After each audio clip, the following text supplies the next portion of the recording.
so I caught COVID, and it hit me like pretty much right when I got to Chicago for the DSA conference. So I was pretty much stuck in my hotel room for the actual DSA conference. I didn't Really? get, yeah, really. Did you like at least see anyone? I did, yeah, because there's like an outdoor lobby area. So so you guys, so they were doing it at the like the same place they do the socialism conference, like yeah, near Chinatown. Yeah. So did you follow along, Donald, with the like? I did. Yeah, I watched the stream of it, and I actually wrote some commentary on it for the Mug Bulletin. That's right. Which I think is online now, or will be soon on the Marxist Unity Group Light and Air site. And I know we're planning to talk more about this in the weeks to come and have some guests on to kind of speak more about their experiences. But any major impressions, Donald? Before we started, we told Jamil we would tell him about the kind of really ridiculous, argument that happened that kind of was the biggest controversy. But yeah, any highlights for you?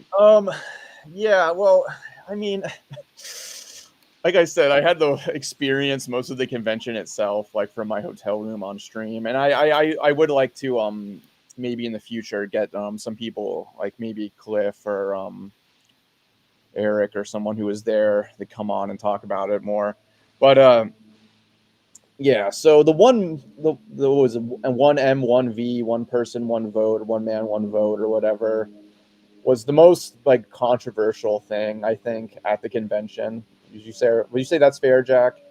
I think so. Yeah, I mean maybe the like anti-Zionism stuff as well, but I think it was less of a focal point of the one member, one vote, which was basically like a proposal to like have the National Political Committee, like the sort of highest leadership body of the organization, elected directly by like online ballot of members versus by like kind of the delegates elected by chapters, as well as to have members decide on national electoral endorsements instead of the elected National Political Committee. Right. Yeah. So a bit of a like attempt to take sort of decision-making power away from convention and kind of give it to like paper membership. Right. So this is being pushed by Socialist Majority Caucus and Groundwork before a convention. It's being sold as like a democratizing DSA type thing. The idea is only delegates elected to convention get to vote on leadership. This is unfair. Every DSA member should get to vote on the leadership. And I mean, I guess at face value, like that argument does like make sense. But like the problem is that the big problem is that it like divides the mandate between convention and the leadership itself. Because you have a mandate from like the general membership voting in this poll online, electing the leadership. And then you have the mandate of the convention itself. So now you have like a split mandate of the organization, which is basically Bonapartism, and it's basically the U.S. presidential system as well. Which is yeah. I mean, the big comparison people are drawing is to like the UAW and other unions, which kind of like the reform caucuses would push for one member, one vote as a way to kind of dislodge the power of the, establishment, kind of bureaucrats, like union leaders. The difference being, in my mind, that like, DSA is actually a much more functional democratic body than like, an organization like UAW, where like, the kind of like delegates councils and things like that are like, totally controlled from the top. Yeah. And the thing is like in a union, like every member has a union, like you pay your dues and you're represented in bargaining by who you vote for. Whereas DSA is it's just a different type of organization. It's a civic organization. Yeah, it's fundamentally a volunteer. Yeah, it's a volunteer civic organization where what you put into it is what you get out of it, basically. It's not legally representing you. Yeah, you're not legally representing a bargaining unit. So there's a difference in the type of organization you get. And my big argument against one person, one vote or whatever was that like DSA is like one of the only like kind of like in-person, face-to-face democratic organizations in American society where like people actually like get together and like do face-to-face democracy and like kind of build like an actual like real civil society with warts and all. You know, obviously there's a lot of toxicity and a lot of bullshit that happens, but in reality, like it is one of the only organizations in American civil society where you actually have like face-to-face democratic like decision making and people actually like getting together and electing delegates and deliberating on these things. And so just making it all online polls set by the leadership is just going to completely hollow that out completely and destroy it. And I guess, you know, there's leadership, electing leadership that way isn't like everything. It's not completely like destroying DSA's democracy, I guess, but it feels like it's like the first step in that direction. Yeah. So, but this was like a pretty close, like coming into convention. This was like the big issue that people were talking about. You know, after convention, the sort of, you know, right folks in the right caucuses said, you know, oh, this convention sucked because we didn't get to talk about, you know, Trump and, you know, external politics and blah blah blah. But like, right, let's be clear. You know, they were focused. You know, the right of the organization was focused on this internal reform, and it was looking like it was going to be pretty close, like, you know, kind of a bit of a toss up. And then we get to the convention floor, and there were some. Well, one particularly bad argument, I think, from the supporters of one member, one vote that, you know, if it wasn't already a done deal, if this wasn't going to happen, I think after that speech, it was like, okay, this is sure as hell not going to happen. Yeah, somebody compared like people arguing against it to slaveholders, or saying, who was the Sounds a bit histrionic. There's like a Socialist Majority Caucus person. I think it was, as I understand it, the argument was kind of around like, you know, the slaveholders didn't support like, you know, democratic structural reforms in the U.S. because they, you know, didn't want to give, you know, like freed black people the right to vote, you know, and things. Yeah, like it was basically that. like slaveholders. Analogy. It was like yes. Yeah. The slaveholders, they didn't want one person, one vote. So therefore, like people who were John Adams, they quoted, they said it was you sound like John Adams or whatever, and it was just so stupid. Yeah, I think, you know, a takeaway for all of us there is, you know, if you're trying to win an argument, calling the people that you want to win over to your side, you know, slaveholders is probably not the most persuasive argument to get people on your side. That's bizarre. Although our friend Parker said he thought it was actually a compelling argument, which I thought was very funny. Parker, if you're listening, what the hell? John Adams didn't even own slaves, okay? Like it's they didn't even get the historical reference right. Yeah, that's a rather strange. Doesn't seem like the most effective way of making the argument. It was the opposite of an effective way to make the argument. Yeah, and the thing is like, no offense to some of the people who argued like against it who might be listening, but I thought like the people arguing against it weren't really making strong arguments either. Reductio ad Slavarium. Like, no offense to anybody who was arguing against it who's listening. I mean, I get it. Like you're on stage, there's a lot of pressure, it's stress. You know, I thought it was like, oh, no one's making really good arguments against this. This is not going well. But then like somebody gets up and like makes the worst argument for it. So it's like, okay, yeah. So, you know, as a general, I don't want to be the debate bro. As a general debate rule, keep your arguments simple. Keep your arguments simple. Keep your arguments simple. Yeah, reductio ad Slavarium does not sound like that. So. But yeah, there were some other debates. So I mean, I was following it kind of from a distance, like literally and also mentally. And one of the debates that seemed kind of bizarre to me, you know, so I'm technically a DSA member on paper, but I'm disengaged and worthless. I gave up on the DC. It's my fault more than anything. I'm not, you know, I've heard DC's gotten better, but I kind of gave up some years ago. But I had seen some debates around Palestine that were, some of which were kind of puzzling. I know that one of them was about making DSA a fighting anti-Zionist organization. And it passed by like 60% in favor of. I don't exactly know what, I mean, evidently, on the face of it, all three of us agree with it. I don't know what is in the substance of that kind of. Yeah. But then I saw kind of a lot of people reacting, being like, we have 40% Zionists and freaking the fuck out. And so it was a bit puzzling trying to make sense of all that. And then the other thing was this debate over one state as a stated sort of position of DSA. And then I saw kind of these weird third worldist takes. Oh no, it had to do with secular. Yeah, exactly. There's these weird kind of third worldist takes about we can't dictate to the Palestinian people what they should do. It all seemed bizarre, yeah, but maybe we can get into that. I don't know if that's the next thing to tackle, but yeah, no, we can get into it. I just yeah, this idiot from the ACP is this is one of the examples of like they were all going really insane about this. This is not the anti-Zionist one. This is the yeah, this is the second one I mentioned. Yeah.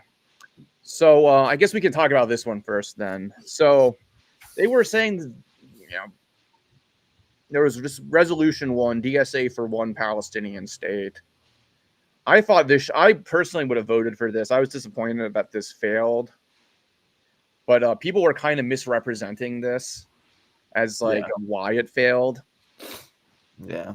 So, well, so the arguments that I saw deployed that had some degree of plausibility were we shouldn't be dictating to the Palestinian people what political goal they are seeking, right?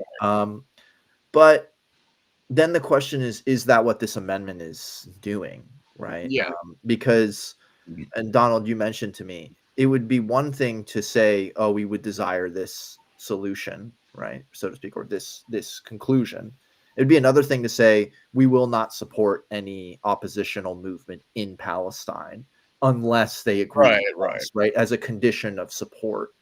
And I don't think that's what this amendment was at all. I think you as a human being are entitled to have an opinion as to what you think to be just, right? That's not you dictating to the Palestinian people. That's just you having your opinion, right? It would be fucked up if it were a condition for support, which is obviously not, right? So I think that's kind of the major issue.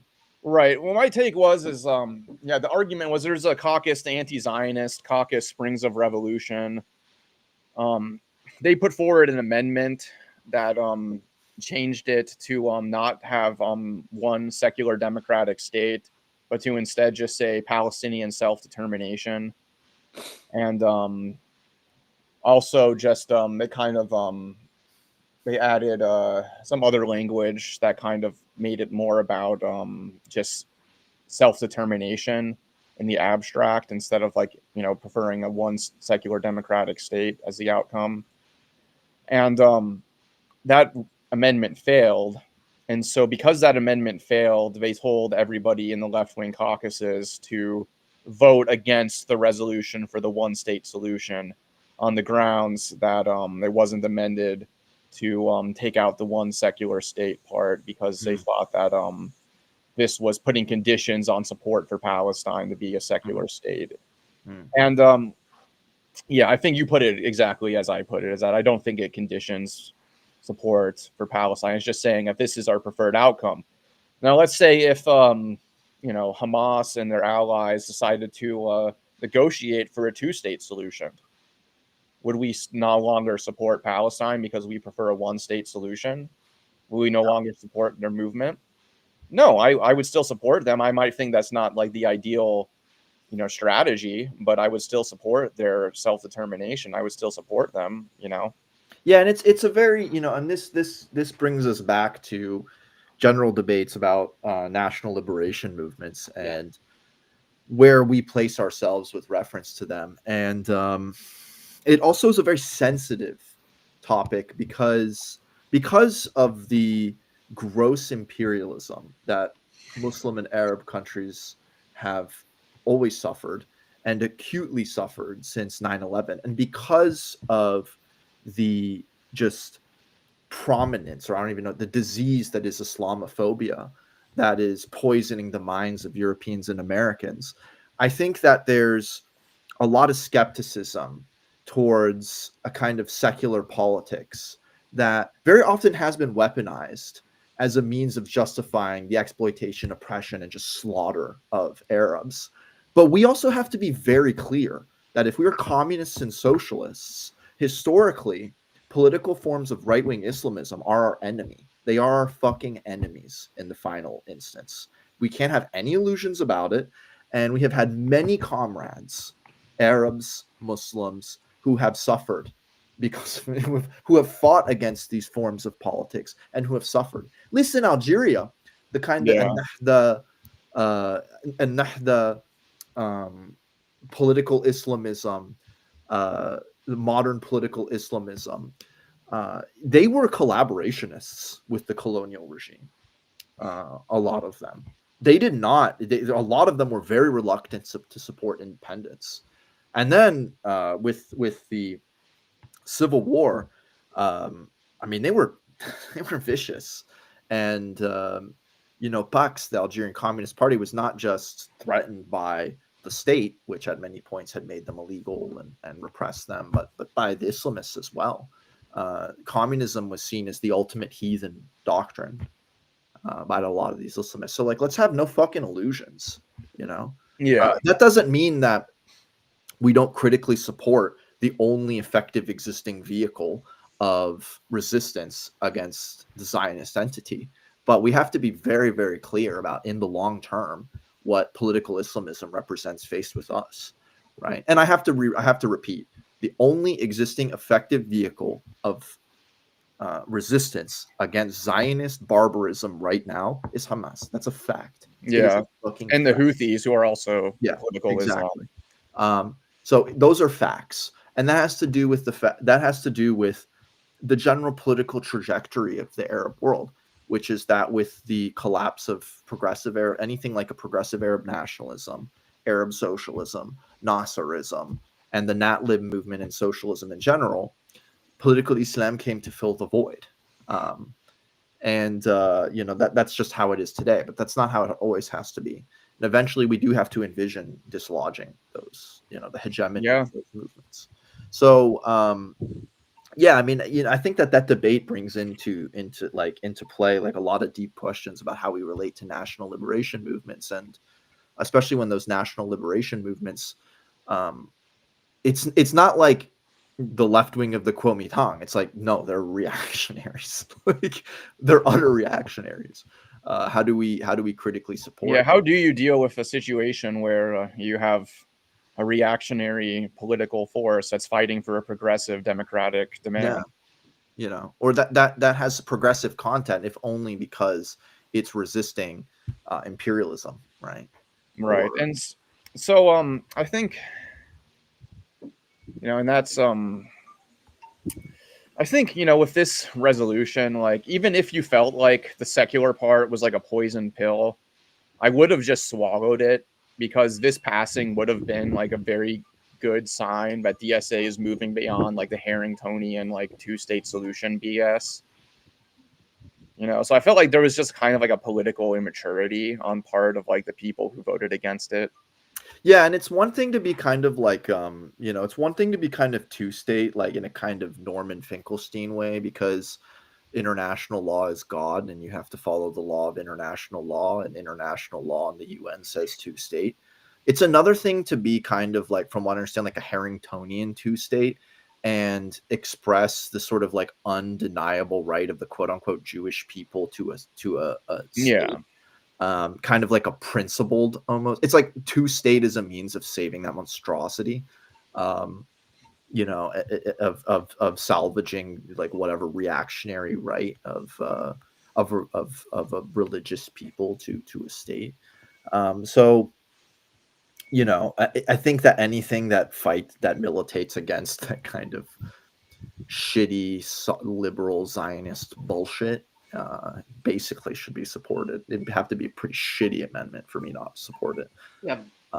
We could be clear, like, 70% of DSA members are not Zionists. Yeah, they voted against this resolution. I think easily. No, they voted against it on Zion I mean, I think some people voted against it because of for right-wing reasons, because it was too because the parts about disciplining electeds, but a lot of people voted against it on anti-Zionist grounds because they didn't see it as hardline enough. Well, and that's like what that idiot from ACP doesn't understand. Yeah. Well, I think you're thinking, because the discipline, I think that was in the other anti-Zionist resolution. No, there was something about discipline in the There one was. as Okay. well. Yeah. Because I know the one that was like 60-40 split, a lot of the, and which passed. And I saw a similar line of criticism. Like, yeah, hold on. Let me find that one as well. Yeah, I mean, that's a whole nother can of worms, right? The whole disciplining electeds. They'll let it, like, there's some people in DSA and in high up places who will just let anything go. I mean, working tirelessly for a ceasefire should have been like done. So bad. Done. Yeah. Finished. A lie. I think it's finished for a lot of people, but I do think that's going to be a live political question in the next year. Yeah, I mean, it's AOC should be done. Let her go be Pelosi 2.0. But yeah. Well, people are debating about whether she should run for president. Exactly. So this is the other one. They've been posting this graph as like evidence that like DSA is like Zionist or whatever. I think that this is just cynical sabotage shit. It is. I don't even know if these people believe that. Yeah, well, some of them do. Like a lot of random communists on Twitter, like I think do actually believe that like 40% of DSA is Zionist. Yeah, that seems. Yeah, that sounds like nonsense. I mean, you could talk about like elected officials can be soft on anti-Zionism, like they face a lot of pressures and not making excuses or anything, but it's like AOC's, making a reasonable political calculus. I don't think that like there's that percentage of folks who feel that way about Israel and Zionism, like as who are just members of the organization. And so there is, I think, people who are convinced that if we pass this resolution, there's going to be these witch hunts where we track all the Zionist members of DSA. And, I'm like, tell me who these people are. Like I could think of like a handful of people who are like, 70 and live, in, uptown New York, wasn't there that star people, maybe some of them are, but like, wasn't there that weirdo who fucking wrote like some like petulant letter about how they were resigning from DSA because of the rampant anti-Semitism? Yeah, but we can't even expel them. They rage quit. There's like, who are these people they're talking about? It's definitely not 40% of the organization. That's a total miss. Yeah, well, so I guess the resolution is like the classic anti-Zionist resolution that people have been trying to pass in DSA forever. And the language of it is basically that if you are materially supporting Zionism in some way, you are liable to be expelled from DSA, basically. And that DSA elected officials are expected to uphold BDS and uphold Palestinian self-determination.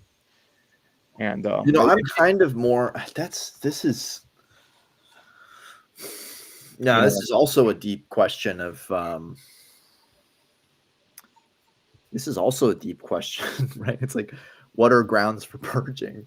Right. Well, it doesn't. The thing is so like, what are the consequences of the practice of purging? How does it affect the protocols and the culture of an organization? And then the final issue is, does it solve the problem in the left? Well, the thing is that this resolution did not create any new protocols for purging.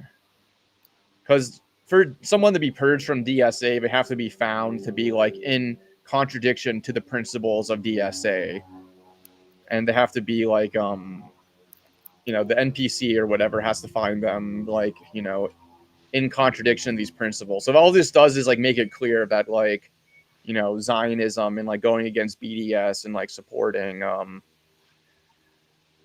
saw the Arash Aziz piece. We can put that up in a second.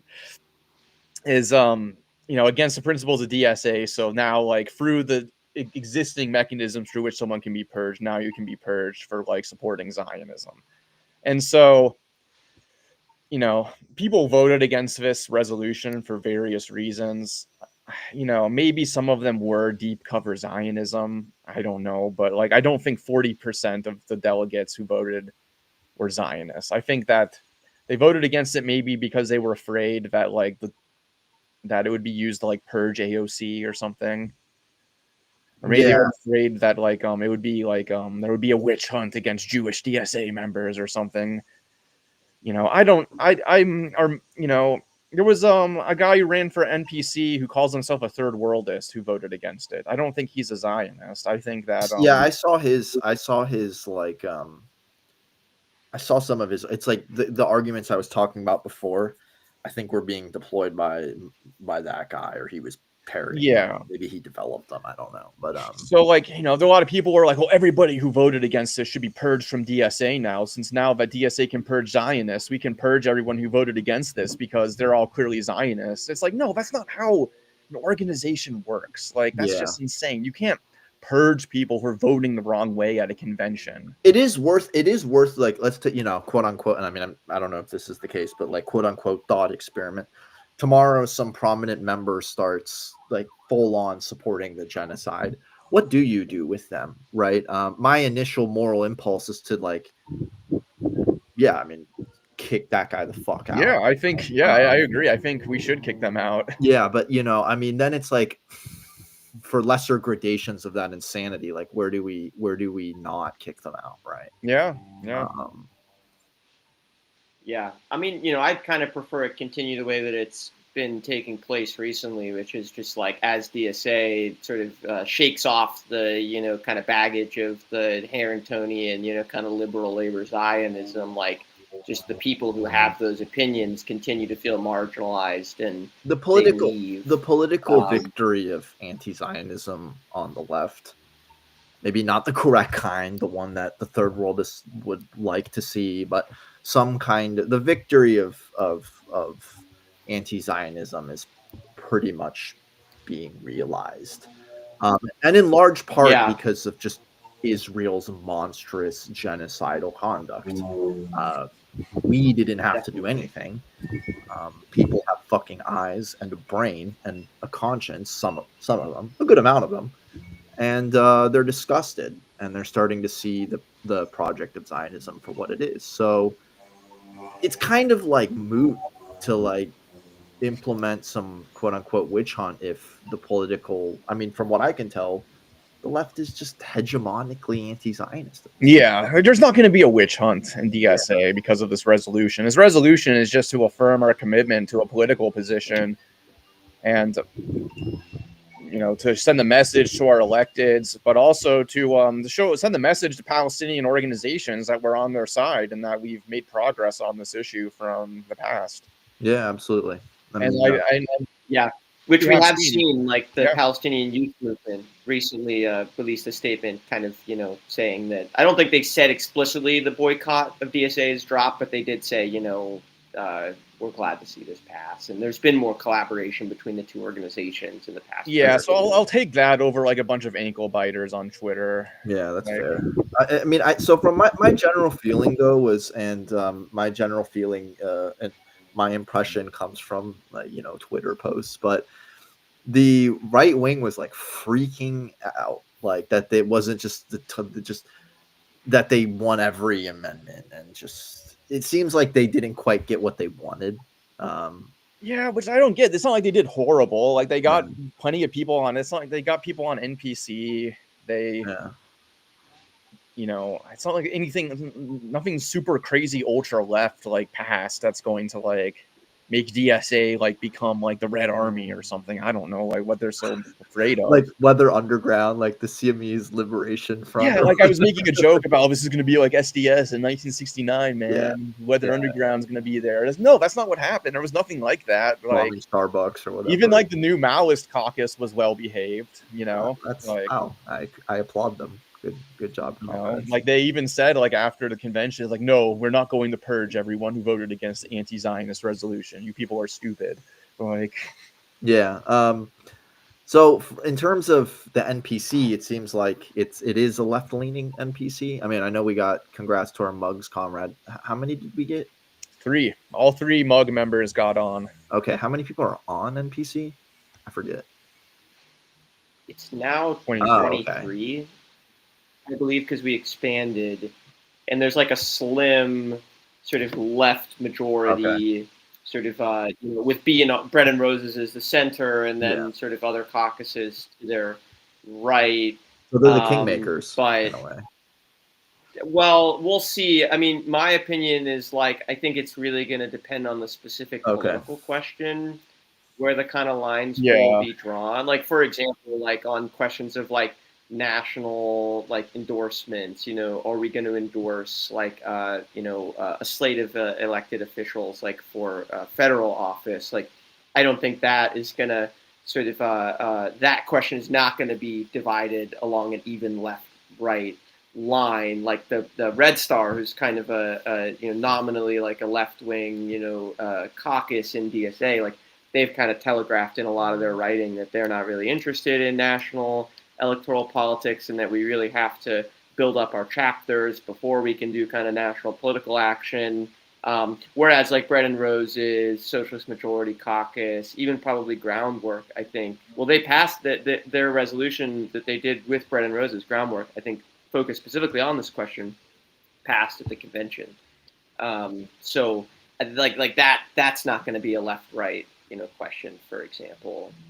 So I think we'll have to see how it shakes out, on the particular questions. But it is a better sign than in previous years, and it has caused a lot of the right wing of the organization, who's pretty used to being like the strong majority, to really kind of freak out. I think a lot of them don't know exactly how to, be graceful losers, or even kind of like moderate winners, or sharing. Yeah, they're sore losers. They have this like the sectarians are winning, the sectarians are coming, and they're and we're the mass politics wing, and these sectarians are gonna shrink the organization, blah blah blah.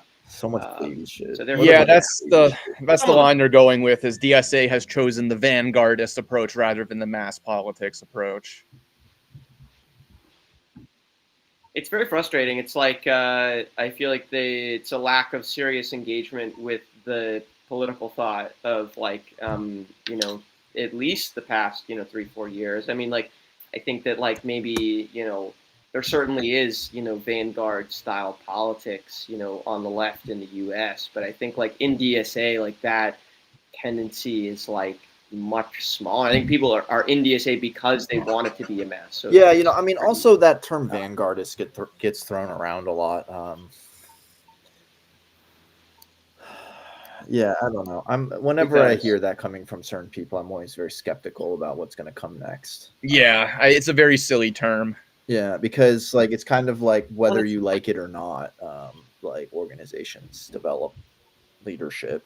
A vanguard. The question is like, how does it relate to the base, right? I want to. There being a strong vanguard. There being a strong vanguard does not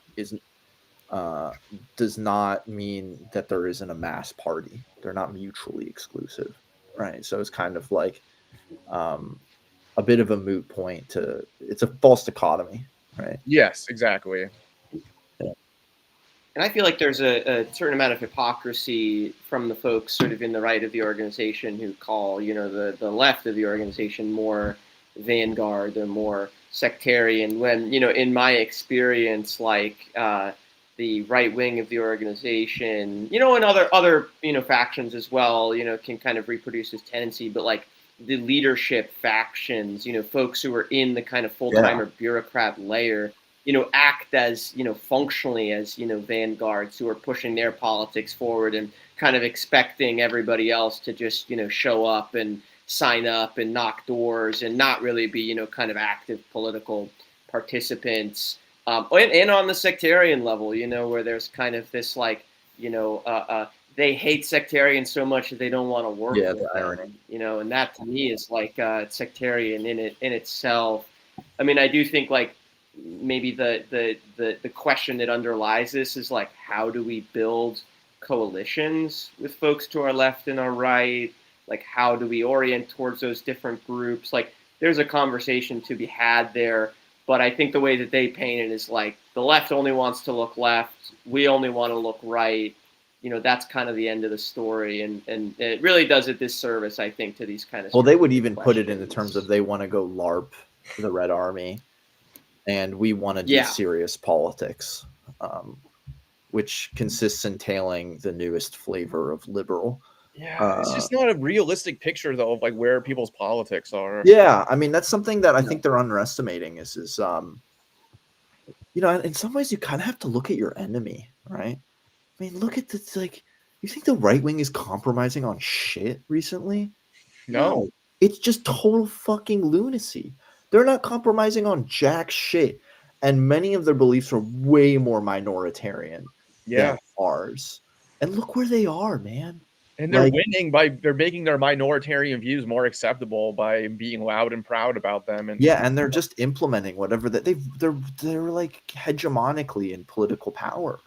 I mean. Oh, but my take on this all is like people are like, oh, DSA is like moving too left and it's going to become like, too radical to be able to be a voice for mass politics in a time where America needs a left-wing voice for mass politics, but it's going in the sectarian direction, and this is just not good.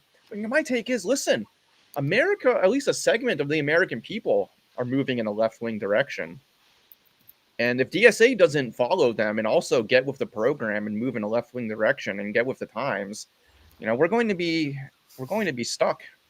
Well, we're already, I mean, in so many ways, we're very much in terms of brand associated with just like the AOC, neo-Pelosian to like Pelosi 2.0 I think politics, and quite frankly, we sort of deserve it, and as long as we tail that and are associated with that, we represent no alternative and we represent nothing new. And why the hell would anyone take us seriously? I will say Rashida Tlaib in her speech, she did make some shots at AOC. Yeah, because, she's a disgrace. Yeah. Tirelessly working for a ceasefire. Yeah, she was pretty mad at AOC. That's tell disgusting. That's literally genocide apologia. Yeah. It's disgusting. Do you think people don't see that shit? When the vast majority now of Americans are absolutely disgusted with what's going on. The last 2 years you've been parroting soft Zionist, if not outright Zionist points.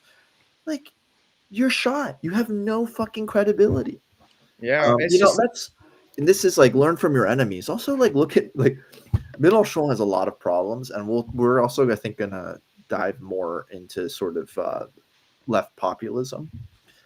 But one of the things you can say about him is this guy often he's like, I don't give a shit what the commentariat thinks. I'm just gonna put my position out there and just defend it with like in all stubbornness. And you look where he is. He went from like winning 3% to being the dominant political force, to trying to found a new government because Mélenchon kind of is like didn't accept that the left won. But look at just stop being the American left. One of the things that spiritually defines it throughout the ages is it's cowardly. It's just cowardly and has no spine. And eventually it's going to have to develop a spine, especially in the belly of the beast. Yeah. So, I mean, like, listen, politics is getting really weird right now. The Democratic Party Trump is extremely unpopular among broad swaths of the American people. He's doing an absolutely terrible job with the economy. He's selling the country out to Israel and the Palantir and creating this technocratic authoritarian state. But the Democrats are massively unpopular as well. They're actually less popular than he is unpopular. Yeah, I mean, the best thing they have to offer right now is Gavin Newsom. Newsom. Yeah. But the thing is people are becoming politicized. People are tuning into politics. Yeah. But it's all kinds. It's a cauldron of weirdness out there. And so we have to get in there and we have to make our message clear and we have to get people to listen to an actual Marxist message and not this warmed over progressive nonsense. And, I mean, and I wouldn't say Mamdani has gone that far, but he's at least better than AOC has for sure. Oh yeah. But at least he's trying to put out something new and people are responding to it. I mean, Even he's made Shockwave when I was in front. Yeah, I know. Okay. I know. Listen. I know. Already he's making overtures to a ton of bullshit. I'm very worried about that. And if you've actually listened to our commentary on Mamdani, I don't know if I was on the. I'm quite skeptical. I don't think that the way he's engaging electorally is the way we should be engaging electorally. Whereas I have a kind of more like traditional, almost like McNair line, right? Which is like, stop trying to win them. Because even if you've won them, you haven't solved the issue of real power. But all I'm trying to say is he has something that's somewhat distinguishable, and look how people have reacted, right? Yeah, It's a real firebrand message, something that really separates you. Oh, that was for Newsom. Yeah, Gruesome Newsom. He sucks. Gruesome Newsom. He's so lame, bro. He's so lame. Yeah, but no, they're totally. You know who's the other guy who's been fucking annoying me? Who's too associated with like DSA, right? Is that Rokana guy? You know who I'm talking about? The like, anti-monopoly guy. Yeah, he sucks, dude. He's so annoying. I was looking into like his like political philosophy, and he's like, I'm an economic nationalist. And I'm like, you are. So does he like Trump's tariffs? Maybe. I don't know. Probably not, because he's opportunistic and he'll just say it wasn't done right. That's like the cope that a lot of these people have. Oh, it just wasn't done right. Well, yeah, he wants to bring back manufacturing, but how you do that, I don't know how he. Did you guys see that? Like, it was like that Dustin Gostella, Eric Blanc kind of did that, like, K-means cluster of like, that like the political positions of Americans, and they found. Yes, let me bring that up.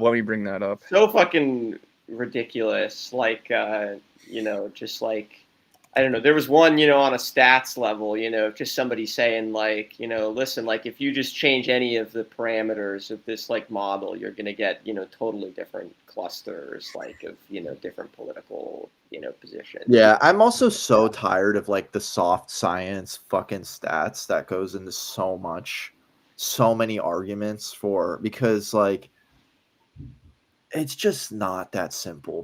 People's beliefs are not like the temperature of a vat of water. Yeah. It's just not. People's beliefs are not features like natural features like temperature or something like that. It's just not that simple. They're highly mutable. They're vague. Oh, here it is. You change one word in the question, it totally flips a response. Like. Exactly. You have to come with what you consider to be a robust program and develop it in people's minds, cohere it in people's minds, and win them over to those ideas. Okay, yeah. So Eric Blanc posted this study. God, Eric Blanc's like, I'm not sure. Fucking like high school social science graphs and shit drive me crazy. So it was by Working Families Power. Is this by the that Center for Working Class Studies that they have? That's what I thought, but I'd need to confirm. Okay, so all right, so this is like was like what I reacted to initially, was this is how they like carved out the working class, and I'm not even sure like what the sample base was, or like what the parameters were, but so it's 14% next gen left, 13% mainstream liberals, 13% core MAGA, 14% anti-woke traditionalists, 14% secure suburban moderates, 16% diverse disaffected conservatives, and then 16% tuned out persuadables. I can't even like read all these labels without like laughing. Yes, the classes that Marx identified. Well, I think this is just like political views within the working class, and like I'll just say like his point here was that like you're never going to like win the working class to like radical leftism or whatever. But then like people responded by saying like what we would say, which is like, well, the point is to like win people to our politics. Jesus Christ. And then Blanc is just like, well, yeah, of course, but to do that you have to know where people already stand, and it's like, okay, so what is your point then? Yeah, what are you saying? But I just thought it's interesting that it's like, okay, right here, you got 14% anti-woke traditionalists, only 13% core MAGA, 13% mainstream libs. They're outnumbered by next gen left. So right there, that kind of shows there's a turn towards the weird, and when the going gets weird, I just find this, and not to sound like an obnoxious physicist, but this is just like, what the fuck is this? I'm sorry. Like, I need to see the methodology. Yeah, you got to see the people broke up the methodology too on how here. These categories are. How these categories are they mutually exclusive? How do you put one and not the other? Yeah. Well, it's a k-means cluster, Jamil. So it really is like, you change the number of clusters or you rerun the model. Yeah, again, I'm guessing it's just it's unsupervised machine learning. Is how they did it, but like, I just need to see the methodology. I just don't. So these are like some of like like what I'm trying to say is like, this is like very typical and kind of like Twitter arguments where some guy will be like, well, this study shows X. Here's the thing about the studies, you can project whatever political views you want onto it. And like, I have to repeat that, like, at the deepest kind of philosophical level, like, people's beliefs are not a natural feature that's like temperature. We shouldn't be simply thinking of there's like a neutral way of recording those beliefs and then reacting to those beliefs. Like, there's also the fact that we can shape those beliefs. Like, I just think it's funny. Like, what makes someone an anti-woke traditionalist versus core MAGA? Yeah, I was thinking the same thing. I was like, wait, like, isn't that just redundant? Like, yeah. Maybe the MAGA folks like, Zins and cocaine. Yeah, whereas like the anti-woke traditionalists are like the Groypers, whereas like the core MAGA are like just the Alex Jones fans. It's Nick Fuentes fans versus Alex Jones fans. One is into pedophilia and the other isn't, right? Like, I don't know what the hell is, like, no. One is anti-Semitic and the other isn't. This is just baby science, dude. I'm not taking this. Yeah, this is not serious stuff, but it is funny though to see people like push this stuff and be like, oh, this means we can't be too left-wing. This is why DSA going too left-wing is dangerous, because there's too many anti-woke traditionalists. Yeah, we need good social science and surveys and whatnot of working class and where the working, quote unquote, working class is, but it's never going to be so simple that you can just like pop up a plot and say like, look, my position is correct by science. Like, that's just not how it's going to be. You're going to need lots of data, look at it from different angles. Like, it should inform how you're thinking, but in no way, shape, or form should we be trying to measure people's ideas like temperature and reacting to them and just feeding them back what they think, because that's not going to get us anywhere. You have to. I think, well, where it gets you is, go ahead, Don. I was gonna say, I think this was also done with like that Dustin Guastella guy and that whole think tank they have. And that Dustin Guastella guy, like, to me, he's just like a religious conservative who likes the aesthetics of leftism at this point. Like, yeah. Well, there's kind of a lot of like, isn't there like some Catholic traditionalists who are sort of Rawlsian type socialists? Yeah. All about kind of distributive justice. There's that like Elizabeth Breinig. Yeah, like it seems like some of that shit is like kind of creeping into the Jacobin sphere, which is just which is lame as fuck. Yeah, I hate that stuff so much. Super fucking lame.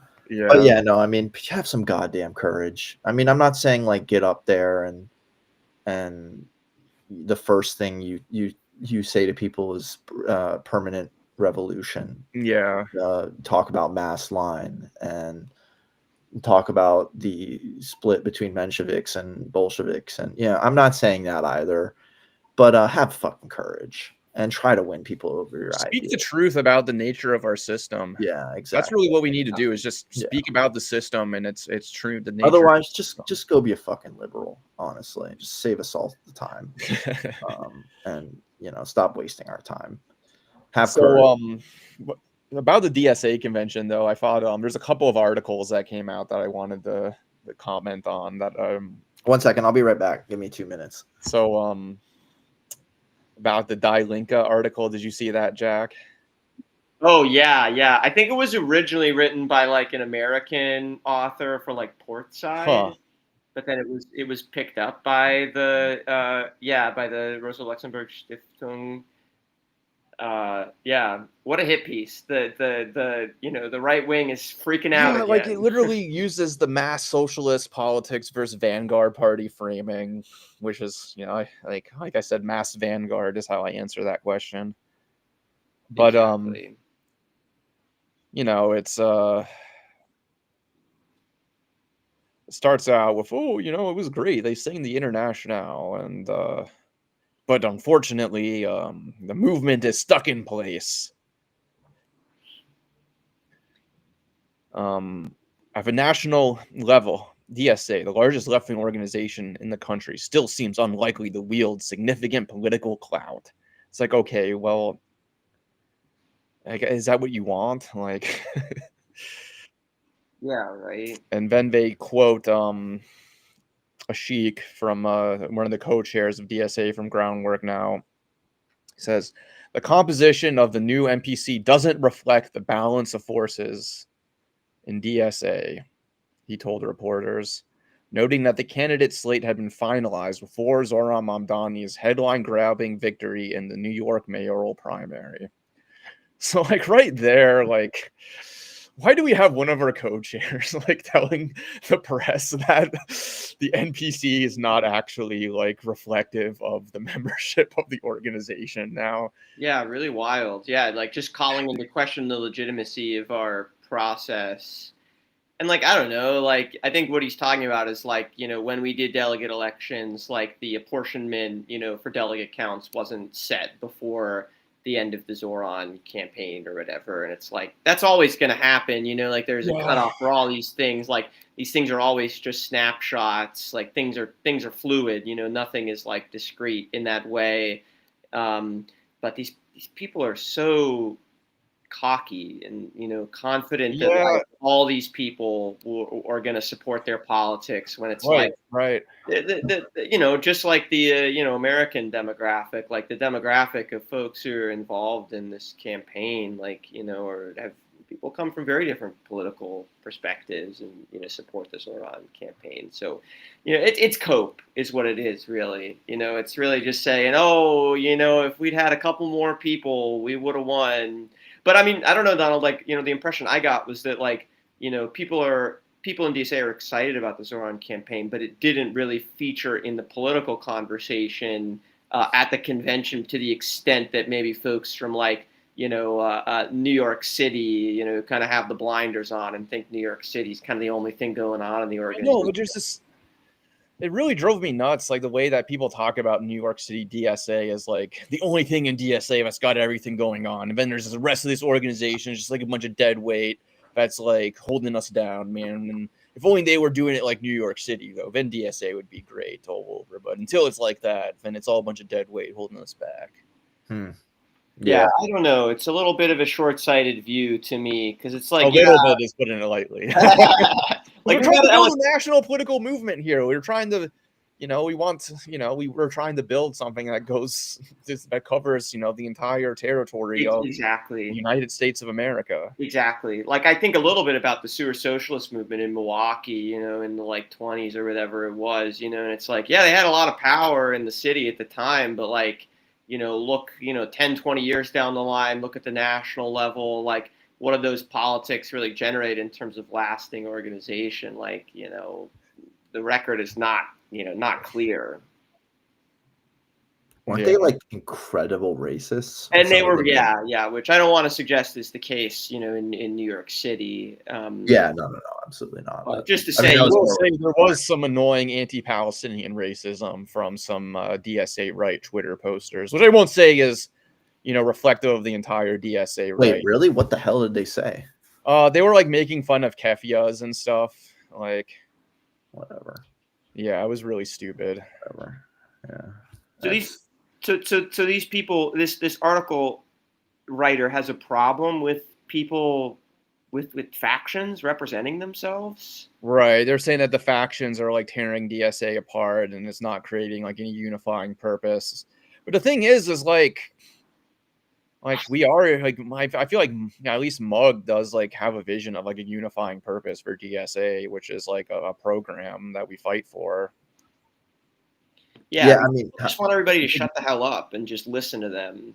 Yeah, and I think more DSA is like getting on board with that, and I think so I think we are, there is a sense of unification happening even with all of this drama happening, I think.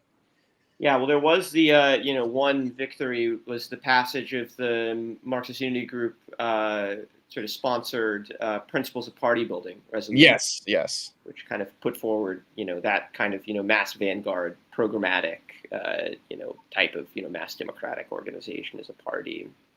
I mean, it is strange that Trump was not a major topic because yeah, I was gonna say like, but the being problem away is, from the U.S., Donald, I was like, this shit is entirely dystopian, and am becoming much more sympathetic to your point of view when we were debating about kind of the fascism. The fascism debate. To be honest, I think that I have to kind of revisit it, but I don't know if I was entirely. Maybe even for aesthetic reasons, it is important to just raise the alarm bell because this shit is getting dystopian. It's getting out of control, and I actually do agree with with DSA, right? People were saying like, oh, there wasn't like enough discussion on like Trump and like the national political situation. I'm like, well, yeah, I agree, but like that's not our fault. Like you guys made it all about one man, one vote. Like, there could have been more discussion about that. Like, I would have been for that. Like, I think this is really important stuff. Like, I think MAGA is like a huge threat, and we do need like more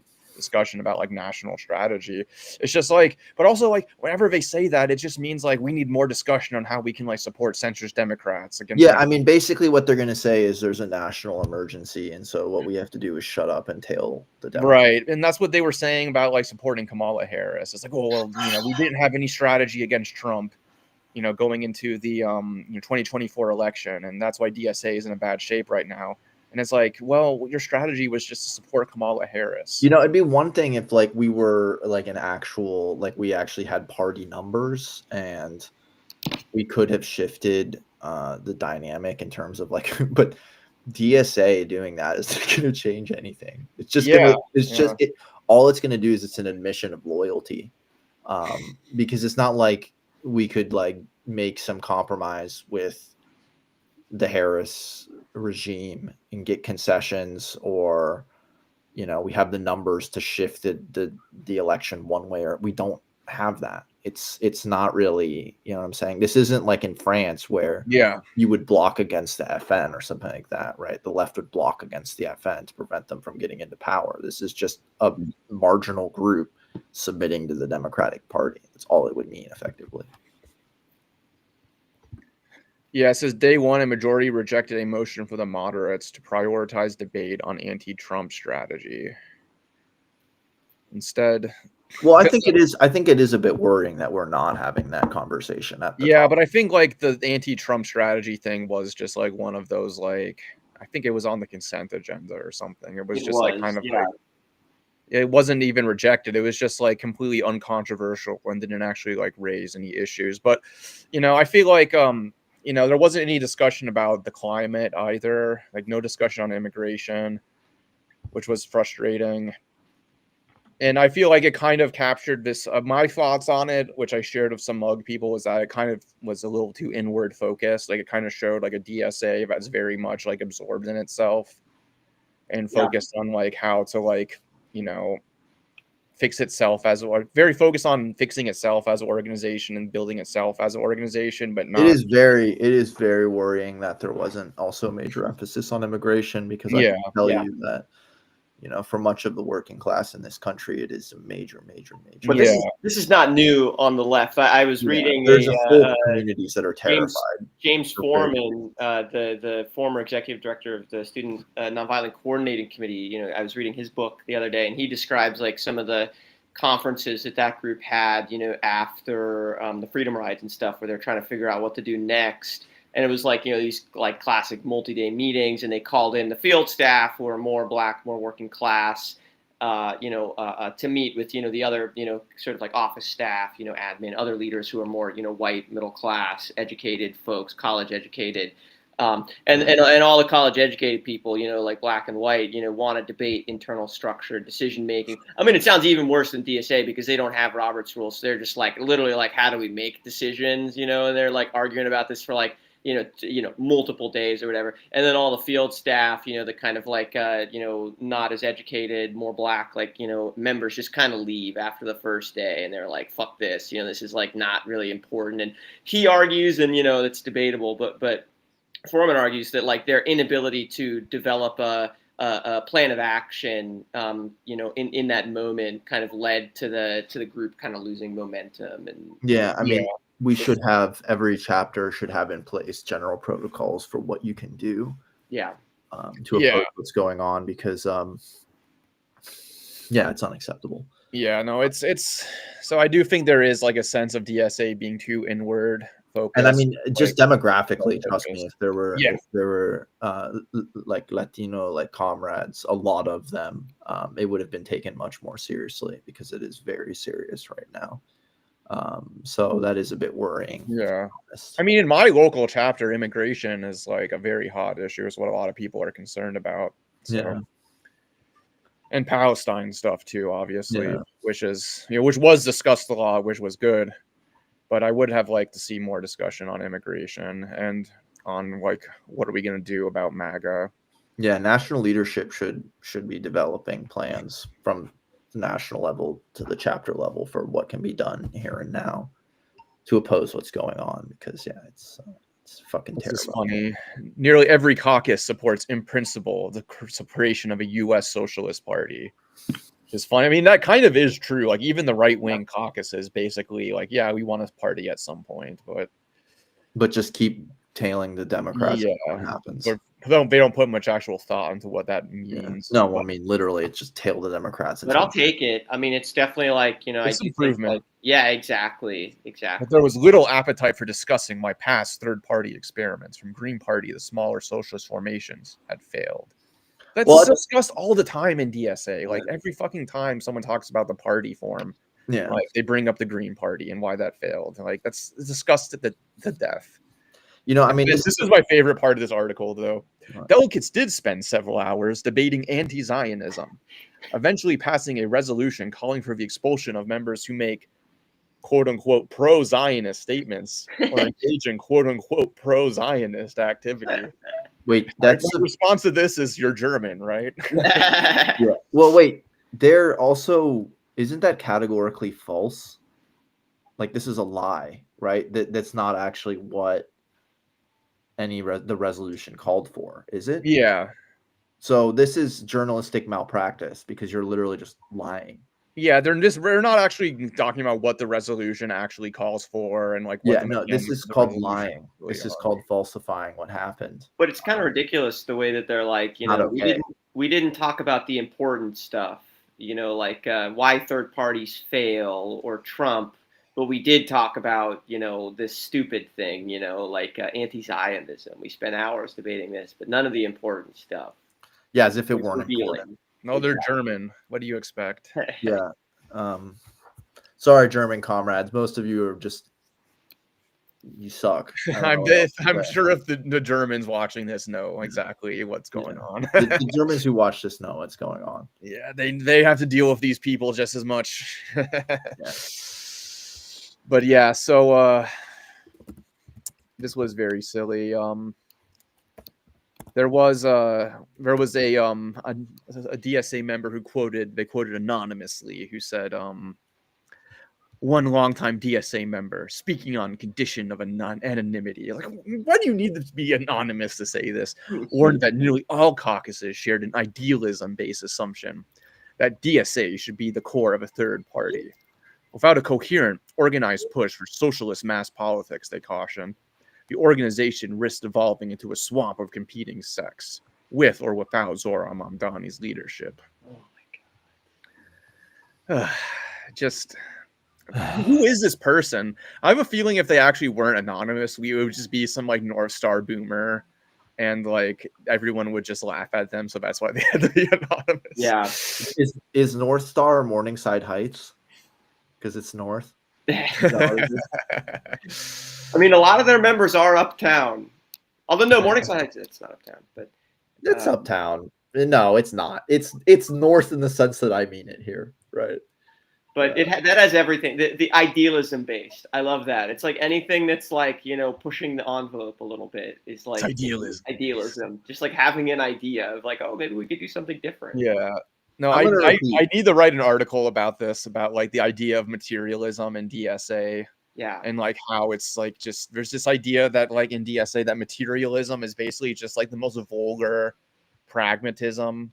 Yeah. Where if you have any kind of principles or any kind of goals that go beyond like the most immediate campaigns, that's idealism. And materialism is when you basically just believe in like the most raw economic interest determining everything. And yeah, it just drives. I need to write an article on this. Yeah, as if being a materialist meant you had no values. Yes, exactly. It's just like they think materialism means that ideas like don't matter at Listen, all. they're Americans. The only philosophy that they really truly live is pragmatism.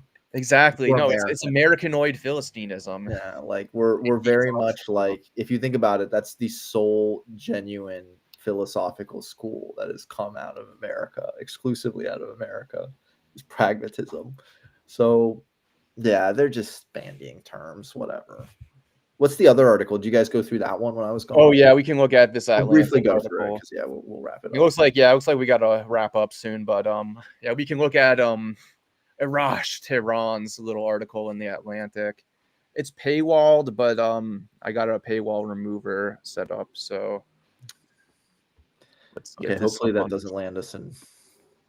Yeah, it's recently we've been getting banned for dumb shit. Yeah. All right, yeah, it's the real reason American socialists don't win. And yeah, this guy is thanks for It's glad I'm glad that you have an article in the Atlantic that can solve this problem for us. It's that simple. And this guy quit DSA over anti-Zionism, North Star guy. One of those Iranian expats. Very annoying. Oh, really? Yeah. So so he loves Israel. Pretty much, yeah. He tend to love Israel. Yeah, he loves Israel, and he's really mad that DSA won't like support a two-state solution. Like he loves bringing up that, like, oh, the old left supported Israel. They supported the Soviet Union, who recognized Israel. They were wrong. Yeah, they were wrong. Like whatever. Like, well, there's a great quote about this at the end. You know, where he's invoking Harrington to make a very wrong argument. Harrington. So yeah, he starts out just like saying, like, yeah, you know, the fighting oligarchy tour shows that, you know, Bernie Sanders and AOC are just like so popular, you know, which is like, okay, cool. And they can get people to show up to a rally, but it doesn't actually translate to anything beyond that. Yeah. Beyond sheepdogging? No, it doesn't. They're sheepdogging. It hasn't translated to anything meaningful. For the average voter, even 10 years after Sanders' historic presidential run, American socialists are simply not a distinct, recognized political force. I wonder why. Yeah, bro. Why. Because you guys keep fucking tailing libs. Yeah, because you tail libs and you don't make yourself a distinct, recognized. No, guys, it's sectarianism. It's sectarian to do that. Exactly. You keep saying it's sectarian to do that, Arash. And the reasons for this failure are entirely manifest at the meeting in Chicago. A significant part of the organization doesn't share its traditional concept of an electoral path to socialism. There is none. So just shut up. It's just like you have this idea, though, that it's like the DSA left is just against running in elections at all. Like that's what they think. That's not the case. We just want to do it in a principled way that it actually does make us a distinct, recognizable political force. You know, like it's. And okay, little about this convention suggested a mass political movement intent on winning elections and coming to power. Mamdani, AOC, and Sanders were absent, and so was their welcoming practical political style. No mention of Rashida Tlaib. No recent Rashida, who was welcoming.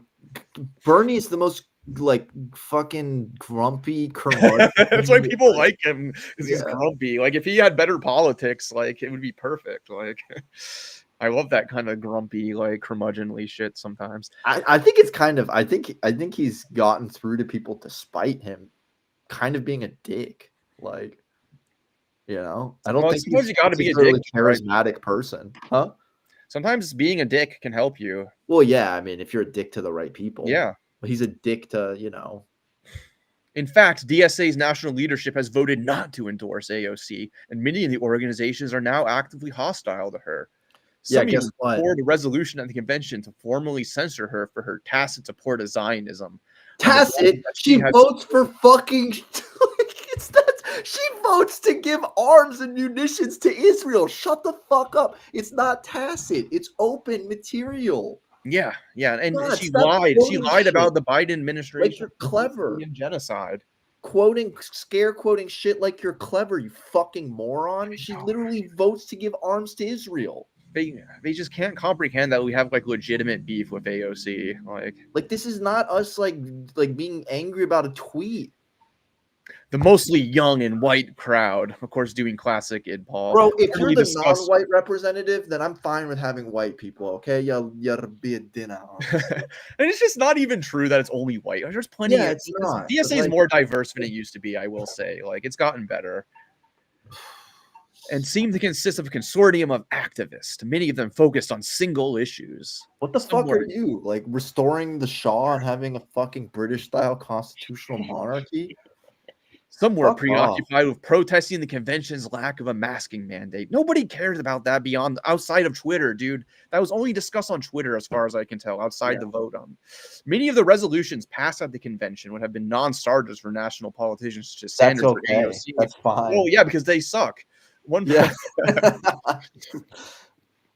Okay, here's them talking about the anti-Zionist resolution. And one pledge for DSA to be a fighting anti-Zionist organization that would endorse only candidates who supported BDS. This would disqualify Sanders. Well, that's Sanders' fault, not ours. Yeah. That's...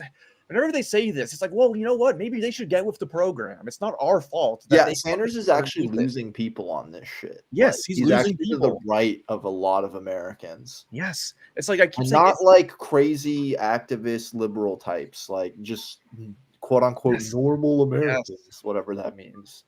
The resolution called for any DSA member opposing BDS or affiliated with the liberal Jewish organization J Street to be expelled, along with anybody who believes that Israel has a right to defend itself. It doesn't, because it doesn't have a right. Israel has a right to defend itself at this point. Yeah, what the fuck does that even mean at this point? You're literally just apologizing for genocide. Like my grandpa, I was hanging out with my grandpa watching the PBS report on Gaza with him, and he's always been like a supporter of Israel, although critical of Netanyahu. And he's just like, how can anybody support what the Jewish people are doing right now? How can the Jewish people be okay with this right now? Nobody is okay with this. Nobody cares about Israel's right to defend itself right now. Half the population is being starved to death. Yeah. How is that a right to any? How is that self-defense? If this wasn't defensible, even before October 7th, in my opinion, but now at this now it's just craven. It's just absolutely diluted. Yeah. These were not the politics of DSA's visionary founder, Michael Harrington. I would say he's the opposite of visionary. He's like the most staid fucking pragmatist. A Marxist who died in 1989. Harrington called for solidarity with leftist movements around the world who staunchly oppose authoritarianism. What's the leftist movement from 1989 that was against authoritarianism that Michael Harrington didn't have solidarity with?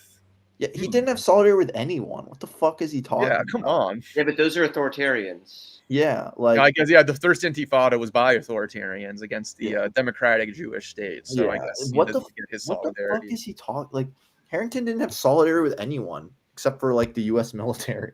Well, he had solidarity with solidarity in Poland. So. Yeah, that's about it. Yeah, exactly. Whatever.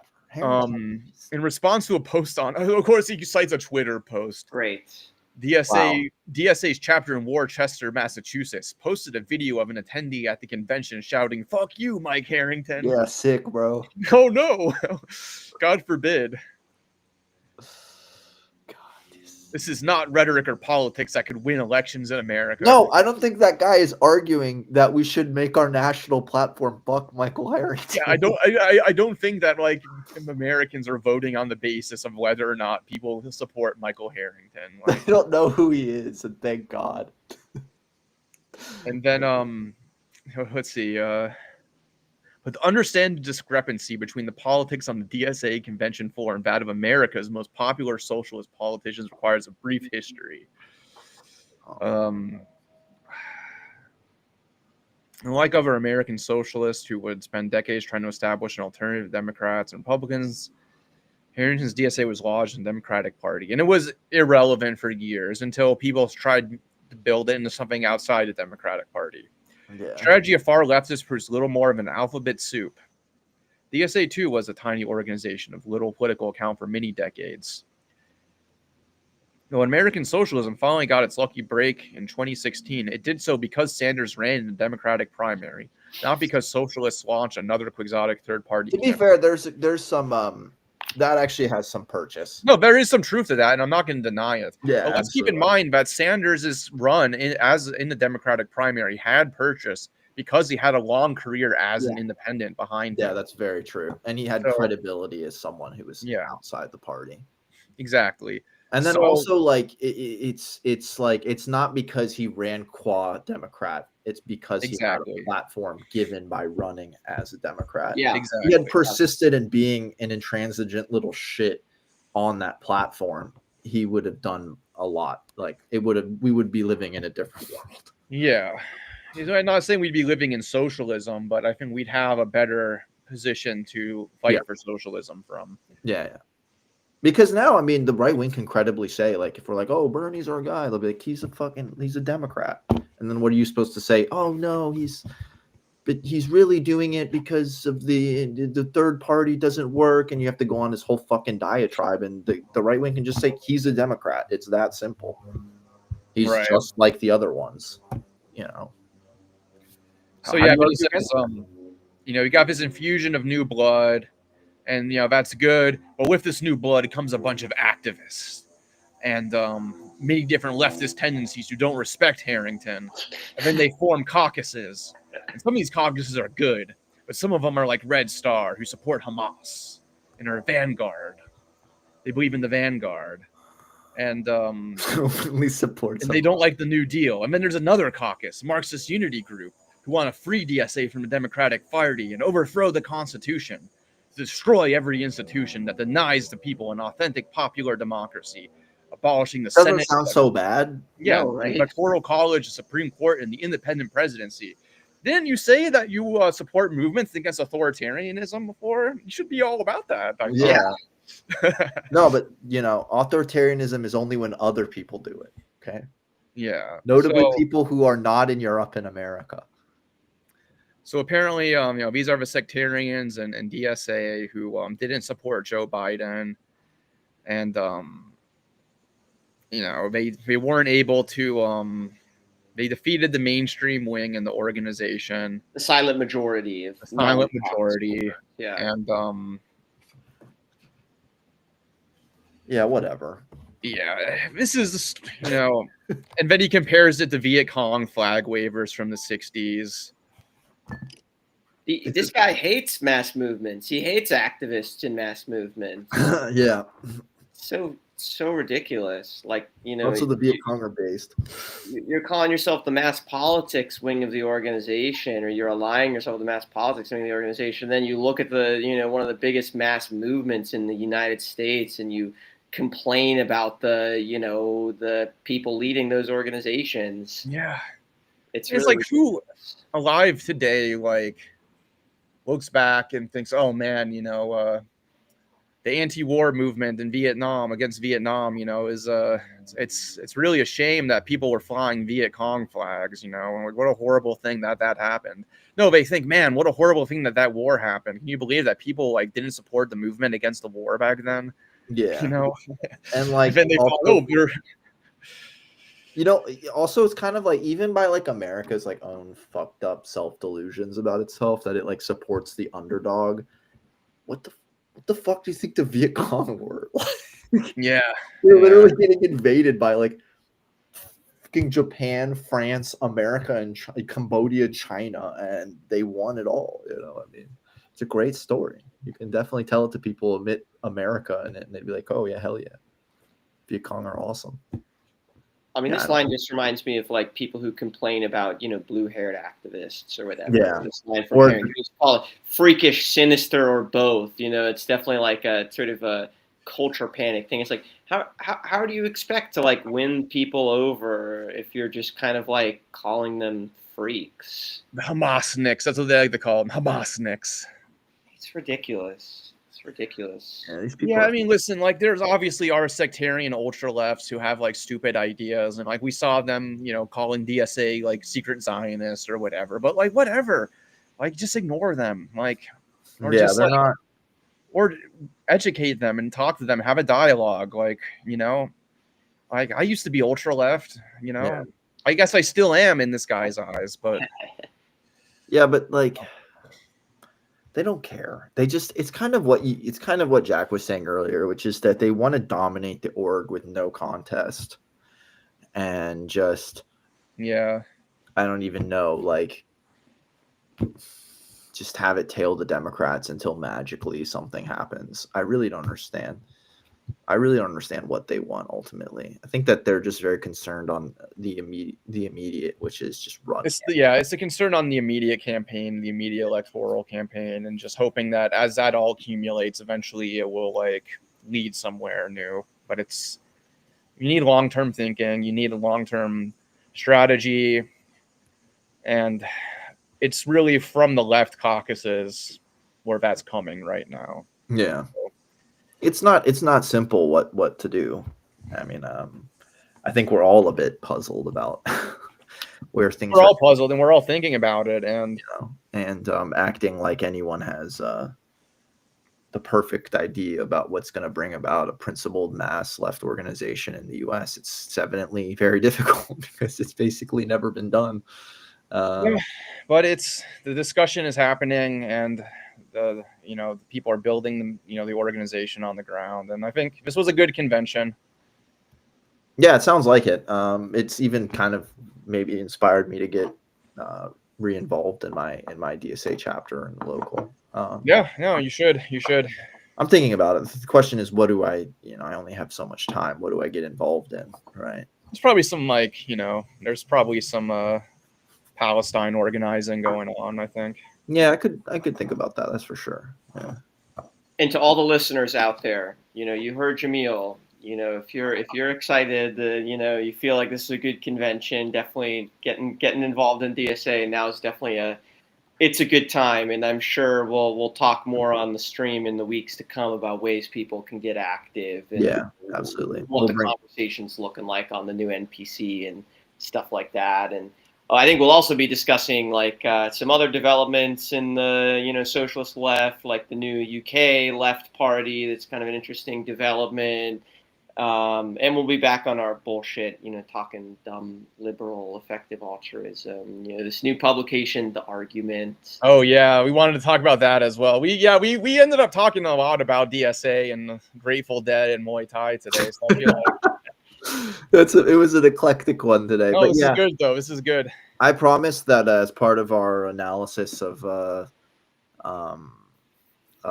new left party in Britain, that we're also going to be diving into the kind of ideological sources of populism. So we'll be talking Ernesto Laclau and Chantal Mouffe, and even like Jean-Luc Mélenchon's kind of his iterations on it. He published a book recently. I've been reading what is it, Hegemony and Socialist Strategy, and it's it's a terrible book. Incredibly pretentious, an incredibly pretentious load of shit. And I'm also reading Jean-Luc Mélenchon's book, which is much less pretentious and actually quite interesting. There's a lot that's very interesting in it, as well as sort of like a lot of the interviews that have been coming out in Sidecar, the New Left Reviews kind of blog. I was sharing some stuff with our comrades here. It's the one guy, the like pretentious Oxford guy, who's like quoting rap. It was just too funny. So yeah, we'll talk about that next episode. I think good topic. Yeah. Anyways, comrades, it was nice talking. I got a good outro clip for that Yeah, let's do matches it. the theme of our discussion. Perfect. Thanks, everybody. All right, I'll keep on trucking. See you next week.